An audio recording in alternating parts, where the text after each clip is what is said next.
नमस्कार बच्चों।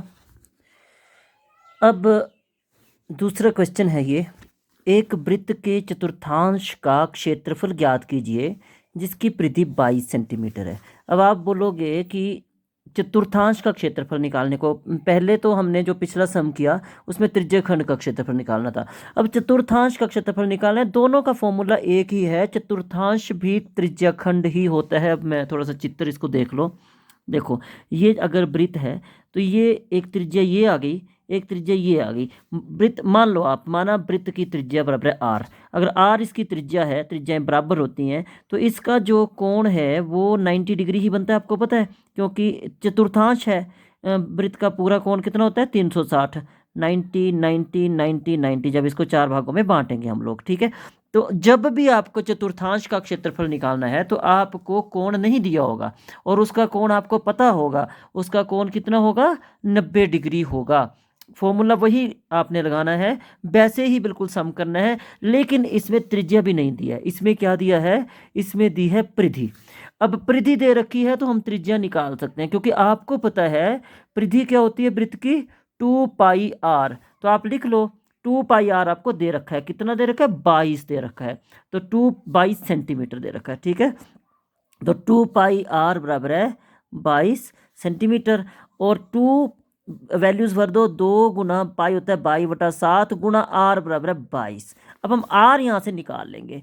आर हमारा निकलेगा, देखो 22, ठीक है। और ये पार चला गया, यहाँ गुणा है तो पार वैसे भाग हो जाएगा 22/7, फिर गुणा होके 7/22 गुणा 1/2। इसको ऐसे कर दिया करो, ये पार जाके गुणा 7/22 हो गया, गुणा ये 2 जो वो 1/2 हो गया। अब 22 कट गया। अब ये अंश में बचा 7 एकम 7, इसको आप 22/1 भी लिख सकते हैं, ठीक है। अंश में क्या क्या बचा? 7 1 1, 7 एकम 7 एकम 7/2, इसको 1 2 1 1 2 एकम 2 एकम 2, ठीक है, 7/2। ये बच गया, आर आ गया हमारा। अब ये जो आर है ये हमारा आ गया। अब हमें पता है चतुर्थांश का क्षेत्रफल क्या होता है, मतलब जो त्रिज्यखंड का क्षेत्रफल होता है वही फॉर्मूला हम यहाँ पे लिखेंगे। θ/360 गुणा πr²। वैसे हम θ/360 इसको 1/4 भी लिख सकते हैं, क्योंकि थीटा इसका हमेशा ही 90 डिग्री होता है।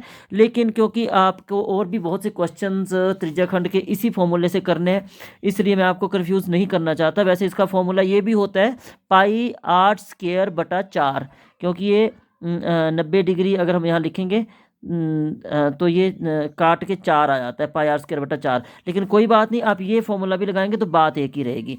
थीटा आ गया 90/360 गुणा πr²। पाई 22/7 है और ये हमारा 7/2 है आर। तो r² मतलब 7/2 गुणा 7/2। r² का क्या मतलब हुआ? आर की जगह हमने 7/2 लिखा, तो r² मतलब 2 बार हमने इसको लिखना है गुणा में। 7/2 गुणा 7/2। अब इसको हमने काटना है, 0 से 0 कट गई, 9 एकम 9, 9 चौके 36, ठीक है। और अब ये 2 एकम 2, 11 दूनी 22, 7 से 7 कट गया और ये अंश में हमारे पास बच गया 11/77/8 सेंटीमीटर का वर्ग।